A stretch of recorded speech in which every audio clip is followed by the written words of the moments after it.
Hi there! In this video, we will discuss the summary of the 5th chapter of El Filibusterismo, or The Reign of Greed, written by Dr. José Rizal, titled A Cochero's Christmas Eve. We will also study the important events, characters, settings, and lessons found in this chapter. Listen and watch carefully, as you will learn a lot from this historical work by Rizal. Let's begin. On Christmas Eve, Basilio returned to San Diego as a procession took place. His journey was delayed because his coachman, Sinong, had forgotten his cedula or residence certificate and was stopped by the civil guards.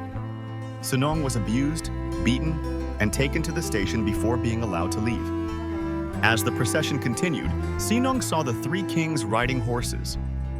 He asked Basilio about the king of the Indios, who was said to be bound in a cave in San Mateo, waiting to be freed to defend the people against the civil guards. After the procession passed, the civil guards noticed that the lantern on Sinong's carriage was unlit. They scolded him again and imprisoned him. Basilio was left alone and decided to walk to Captain Tiago's house. While walking, Basilio observed that the houses had fewer decorations compared to the previous year. He passed by Captain Basilio's house, where a celebration was taking place with Sinong, Simun, the parish priest, and the alferez in attendance.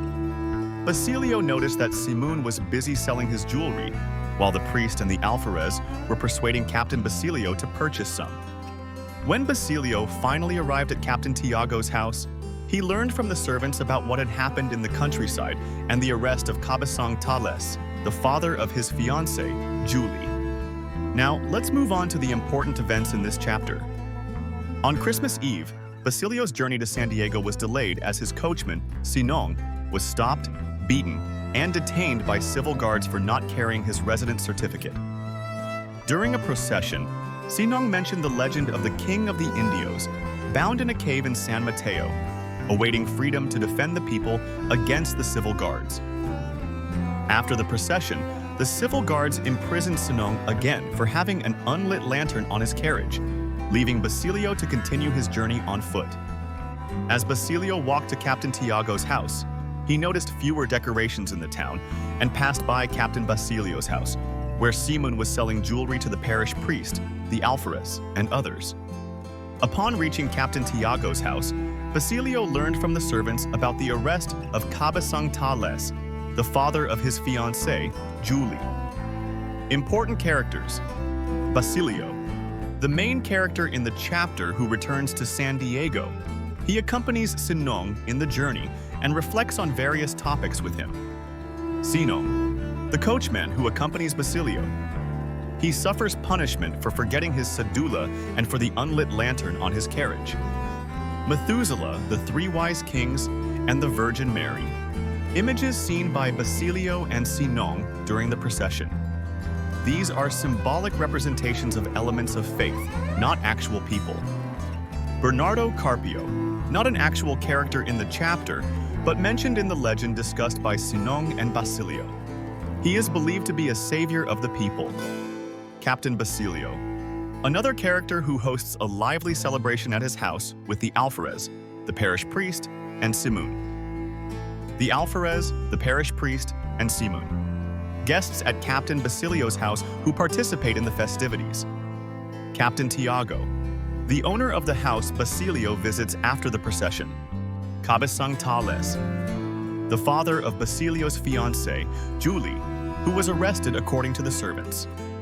Let us now proceed to the setting of this chapter. The setting of this chapter is in San Diego on Christmas Eve during a procession. Here are some of the lessons, messages, or implications shown in this chapter. The abuse of power by the civil guards is vividly shown through Sinong's experience, highlighting the lack of justice and the cruelty faced by ordinary citizens, especially those without power or protection. The story illustrates the hardships and sacrifices endured by Filipinos under colonial rule, as seen in the struggles of Basilio and Sinong, both affected by the oppressive system. The procession and the symbolism of the king of the Indios bound in a cave reflect the Filipinos' hope for eventual freedom and protection from abusive powers. The contrast between the joyous and lavish celebration at Captain Basilio's house and the quiet, modest conditions of other homes emphasizes the social inequality and the continuing enrichment of those benefiting from the system. The arrest of Kabasang Tales underscores the ongoing struggle of ordinary people against oppression and injustice, highlighting the helplessness of Filipinos in the face of powerful institutions. And that concludes the 5th chapter of El Filibusterismo, a Cochero's Christmas Eve. What have you learned from this chapter? Share your answers in the comments. We also encourage you to like, subscribe, and click the notification bell to stay updated with our future videos. Until next time, thank you for watching.